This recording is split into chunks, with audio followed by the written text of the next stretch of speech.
Hello student, मैं Kaleem class 11 की physics में। प्यारे बच्चों, हम ठोसों के यांत्रिक गुण अर्थात मैकेनिकल प्रॉपर्टी ऑफ सॉलिड के बारे में पढ़ रहे थे। आज हम उस टॉपिक को आगे बढ़ाते हैं। लास्ट टॉपिक हमारा था दृढ़ता गुणांक, जिसमें प्रत्यास्थता गुणांक के प्रकार को मैंने आपको डिराइव किया था। यंग प्रत्यास्थता गुणांक, आयतन प्रत्यास्थता गुणांक और दृढ़ता प्रत्यास्थता गुणांक। अब हम चलेंगे, हमारा जो अगला टॉपिक है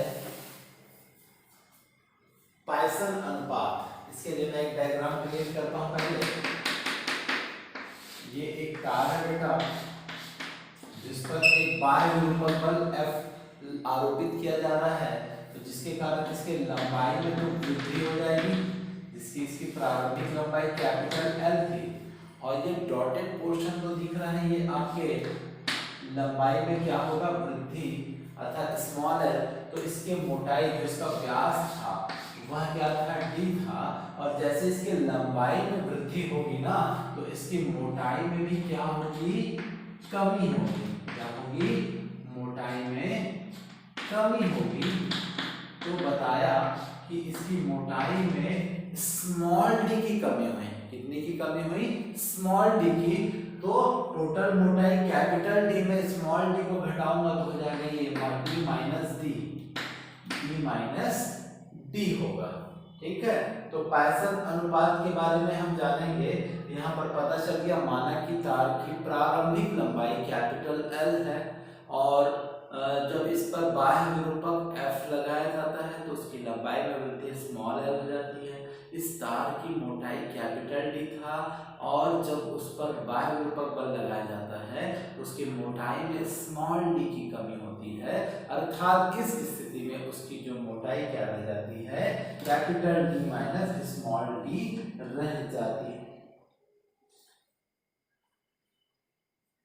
तो इसका परिभाषा होता है, इसको सिग्मा से प्रदर्शित करते हैं, अपरूपण विकृति बटे आयतन विकृति के अनुपात को क्या कहेंगे। पाइसन अनुपात की जो परिभाषा है वह कहलाएगी क्या, अनुप्रस्थ विकृति और अपरूपण विकृति। अनुप्रस्थ विकृति और अपरूपण विकृति के अनुपात को, अपरूपण को हम क्या कह सकते हैं, अनुदैर्ध्य भी कह सकते हैं।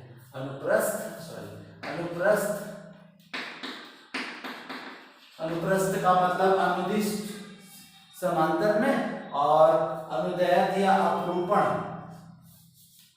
अनुदैर्ध्य विकृति कहते हैं। अनुदैर्ध्य विकृति के अनुपात को हम क्या कहते हैं, पाइसन अनुपात कहते हैं। इसे सिग्मा से प्रदर्शित करते हैं बेटा। ठीक है, तो अब क्या करेंगे, हम देखेंगे कि अनुप्रस्थ विकृति अर्थात कैसे, ऐसे अनुदिश क्षैतिज चलता है, तो विकृति का क्या होता है, आकार में परिवर्तन बटे प्रारंभिक आकार। तो इसके आकार में कमी हुई थी -d की चौड़ाई के परिवर्तन, और प्रारंभिक आकार क्या है, कैपिटल D। ये ऋण चिन्ह किस चीज को बता रहा है, ऋण चिन्ह हम कह रहे कमी को बता रहा है। किसको बता रहा है, कमी को बता रहा है। फिर आते हैं अनुदैर्ध्य विकृति। अनुदैर्ध्य विकृति होता है लंबाई में वृद्धि बटे प्रारंभिक लंबाई। अब इन मानों को यहाँ पर रख देंगे, तो सिग्मा इज इक्वल टू क्या होगा, -d अपॉन d अपॉन क्या, L अपॉन L। रेसिप्रोकल करेंगे, -d upon d into L upon L, तो क्या होगा, -dL अपॉन dL। तो ये होता है बेटा क्या, आपका पाइसन अनुपात का व्यंजक। देख लीजिए, फिर हम आगे की ओर बढ़ेंगे।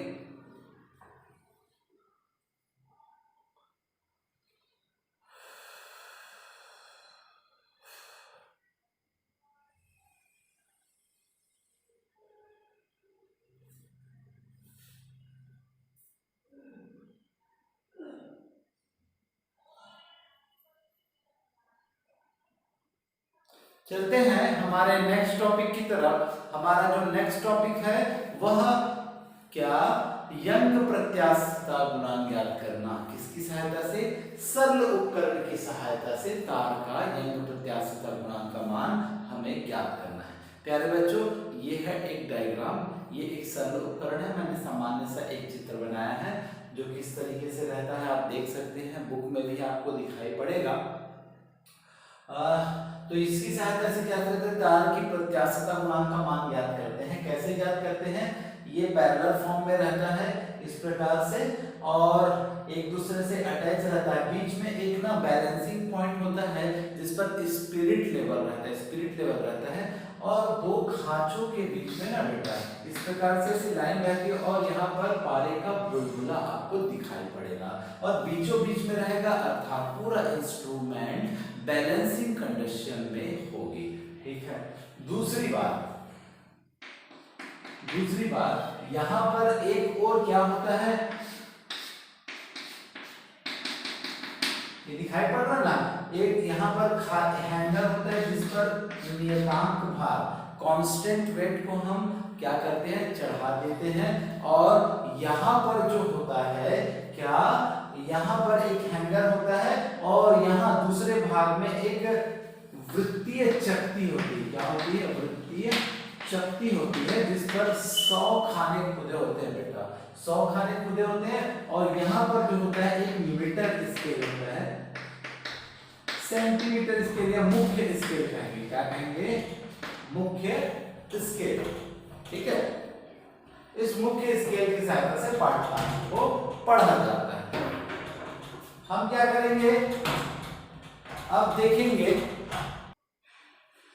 अब क्या किया जाता है, ये हैंगर खाली रहता है और इस पर सबसे पहले 5-5 ग्राम के बाट डालते हैं। तो जब पहली बार जब बाट डाला जाएगा ना तो भार चढ़ाते समय कहेंगे, भार चढ़ाते समय क्या होता है, जब बाट डाला जाता है तो यहाँ पर क्या होता है बेटा, ये बैलेंस है वो बिगड़ जाता है और बुलबुला एक और चला जाता है क्योंकि बैलेंस अनबैलेंस हो जाएगा, अनबैलेंस्ड हो जाता है, जिसके कारण यहाँ पर ये जो आपको दिखाई पड़ रहा है ना वृत्तीय चकती, उसको घुमाया जाता है और इतना घुमाया जाएगा दाएं या बाएं कोई भी एक दिशा में, जिससे ये फिर से बुलबुला को बीच में लाना है।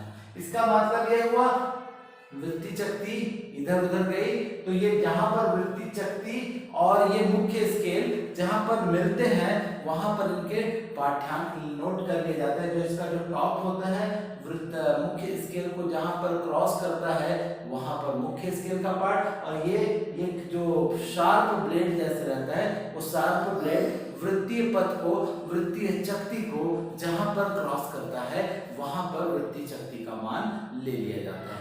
अब बार बार यही काम करेंगे और बार बार बाट को चढ़ाते जाएंगे। फिर 1000 का बाट चढ़ाएंगे, फिर बैलेंस हो जाएगा 500 प्लस 500 1000 हो जाएगा, फिर 1500, फिर 2000, फिर 2500, मतलब 500 ऐड करते जाएंगे। बार बार अनबैलेंस होगा, बार बार वृत्तीय चकती को हमको क्या करना पड़ेगा, बैलेंस्ड करना पड़ेगा और बैलेंस करके क्या करेंगे, हम इस प्रकार से पाठ्यांक को नोट कर लेंगे। ये तो वो बाट को चढ़ाते समय। सेम एज जब हमने 5 बाट चढ़ा दिया तो बाट को उतारते समय फिर से बाट उतारेंगे, फिर से अनबैलेंस होगा, फिर चकती को घुमाएंगे और चकती को घुमाएंगे तो फिर क्या हो जाएगा, चकती को घुमाते हैं फिर बैलेंस में आएगा, फिर पाठ्यांक नोट करेंगे, फिर एक बाट उतारे फिर अनबैलेंस हो जाएगा, चकती को घुमाएंगे बैलेंस होगा, पाठ्यांक लेंगे और यही क्रिया करते जाएंगे। एक बार भार चढ़ाते समय भी वही करना है और एक बार भार उतारते समय भी यही काम करना है। तो ये था आपका क्या, इसकी क्रिया विधि बताया। अब इसका सिद्धांत सूत्र बता देता हूं। सिद्धांत सूत्र के बारे में चलेंगे। क्या, यंग प्रत्यास्थता गुणांक बराबर यंग प्रत्यास्थता गुणांक बराबर अनुदैर्ध्य प्रतिबल बटे अनुदैर्ध्य विकृति के अनुपात को यंग प्रत्यास्थता गुणांक कहते हैं और y इज इक्वल टू, तो मान लेंगे, माना कि तार की प्रारंभ लंबाई कैपिटल एल, उस पर वाट या बाह्य विरूपक लगाने पर उसकी लंबाई में वृद्धि स्मॉल एल हो जाती है तथा उसके तार का अनुप्रस्थ काट का क्षेत्रफल कैपिटल ए होता है। क्लियर हुआ? अब हम चलें तो अनुदैर्ध्य प्रतिबल बराबर होता है बेटा बल बटे क्षेत्रफल। क्लियर? और अनुदैर्ध्य विकृति के बराबर लंबाई में वृद्धि बटे प्रारंभिक लंबाई होती है। क्लियर हुआ? तो ये मान को हमको यहां रख देना है, तो y से रिप्रेजेंट करते हैं यंग प्रत्याशित गुणांक को, तो रखो रखते हैं f upon l upon l, reciprocal करूंगा तो ये ऊपर कूद देगा और क्या हो जाएगा F L upon A L. चूंकि तार का जो आधार होता है वो जो क्षेत्र होता है वृत्ताकार होता है, चाहे तार का आधार वृत्ताकार होता है अर्थात वृत्त का क्षेत्रफल लगाएंगे और चूंकि F इज इक्वल टू भार है mg ऊर्ध्वाधर नीचे की ओर, इसलिए लगाएंगे y is equal to F के जगह रखूंगा mg कैपिटल L और a के जगह में क्या रखूंगा r स्क्वायर, r त्रिज्या का तार है, हो जाएगा r स्क्वायर l। तो ये होता है बेटा यंग प्रत्याशिता गुणांक को ज्ञात करने का सूत्र। ठीक है, देख लीजिए, आप समझ लीजिए, फिर हम आगे की ओर बढ़ेंगे।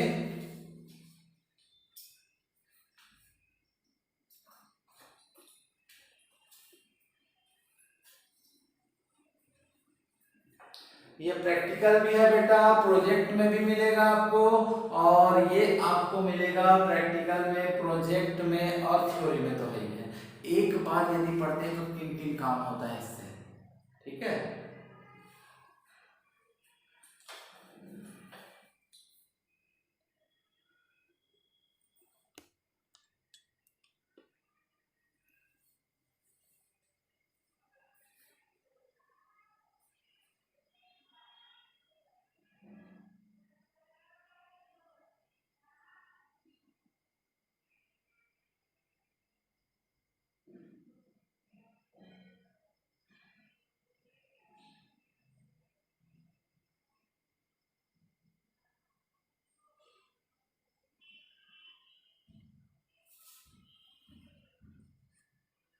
हमारा जो अगला टॉपिक है वह है तार को खींचने में किया गया कार्य और क्या प्रत्याशित स्थितिज ऊर्जा।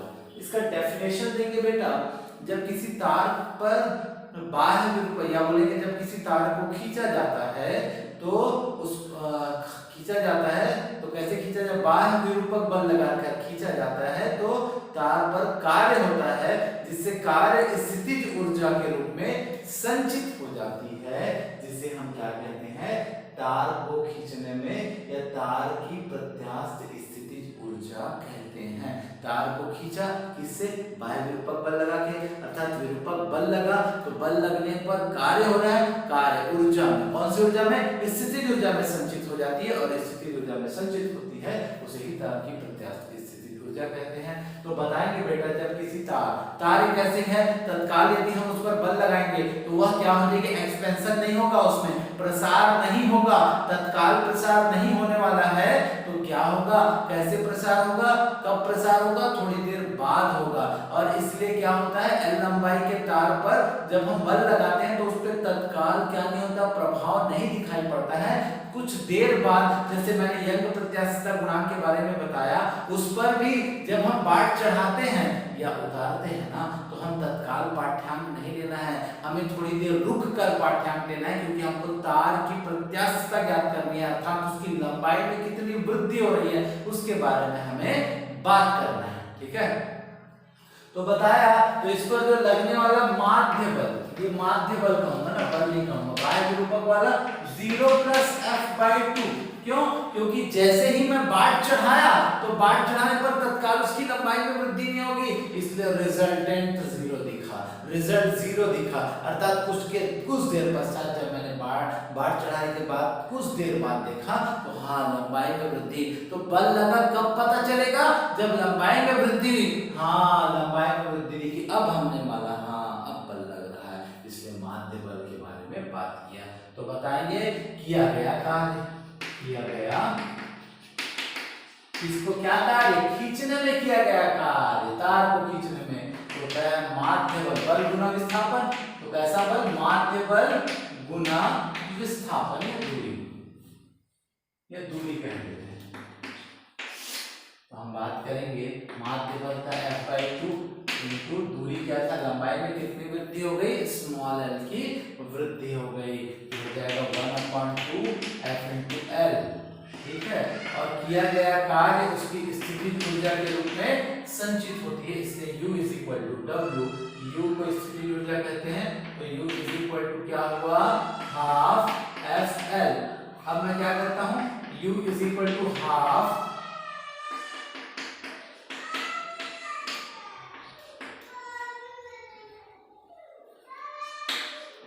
तो मैंने क्या किया बेटा? FL था देखो, तो A इंटू L का भाग किया और A इंटू L का क्या कर दिया?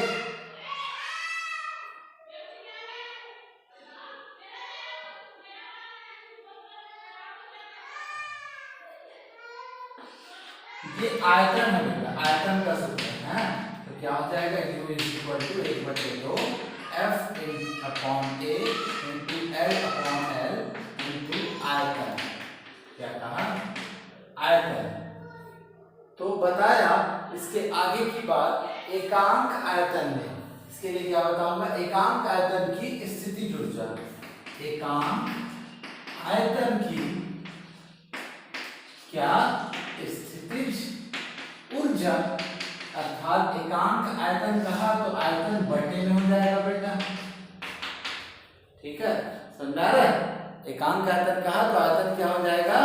बटे में हो जाएगा। और इसका तात्पर्य यह होगा कि बाकी स्थितिज ऊर्जा, और ये एकांक स्मॉल यू लिख दिया ना, और ये पूरा दिखाएगा 1/2 F अपॉन A इंटू आयतन। तो आयतन से आयतन क्या हो गया? कैंसिल हुआ। तो U बराबर क्या बचा? 1/2 F upon A into L upon L। और चूंकि हम जानते हैं क्या? F upon A is equal to होता है प्रतिबल, इसको हम किससे रिप्रेजेंट करेंगे? S से। और L upon L is equal to होता है विकृति, इसको हम रिप्रेजेंट करेंगे अल्फा से। तो हम बताएंगे तो U इज इक्वल टू हो जाएगा 1/2 प्रतिबल गुना विकृति। क्या? प्रतिबल गुना विकृति, अर्थात U is equal to half S alpha. ये हमारा फॉर्मूला प्राप्त हुआ। अब क्या करेंगे? हम जानते हैं यंग प्रत्यास्थता गुणांक से अनुदैर्ध्य प्रतिबल बटे अनुदैर्ध्य विकृति के अनुपात को y is equal to S upon alpha. तो एक बार ना बेटा S का मान निकाल के यहाँ पर रखेंगे, तो रखें। तो देखो y alpha is equal to S, समीकरण नंबर 1 में किसका मान? S का मान रखने पर रखूं, तो रखा तो क्या होगा? U is equal to 1/2, S की वैल्यू क्या है? y alpha into alpha. तो U is equal to 1/2 y alpha का स्क्वायर। तो ये हो गया U का मान। फिर दूसरी बात क्या होगा? इससे पुनः y is equal to S upon alpha. तो अल्फा का मान निकालूंगा तो अल्फा इज इक्वल टू हो जाएगा S अपॉन y। क्या हो जाएगा? Alpha is equal to S upon y। तो ये मान को जब हम रखेंगे कहां पर? समीकरण नंबर 1 में अल्फा का मान रखने पर। क्या करेंगे? अल्फा का मान रखने पर तो क्या पाएंगे बेटा? देखो U is equal to half S तो एस रहेगा और अल्फा का मान क्या है एस अपॉन वाई, अर्थात एस अपॉन वाई, तो यू इज इक्वल टू हो गया 1/2 एस स्क्वायर अपॉन वाई। तो ये हुआ संबंध, और सभी को अगर एक साथ मिलाकर लिख सकते हैं तो कैसे लिखेंगे, कैसे लिखेंगे देखिए, u इज इक्वल टू क्या था 1/2 एस अल्फा, या बोलेंगे 1/2 क्या वाई अल्फा स्क्वायर, या 1/2 एस स्क्वायर वाई। ये होता है आपका तार को खींचने में किया गया कार्य, उसकी प्रत्यास्थ स्थितिज ऊर्जा का व्यंजक। देख सकते हैं सर।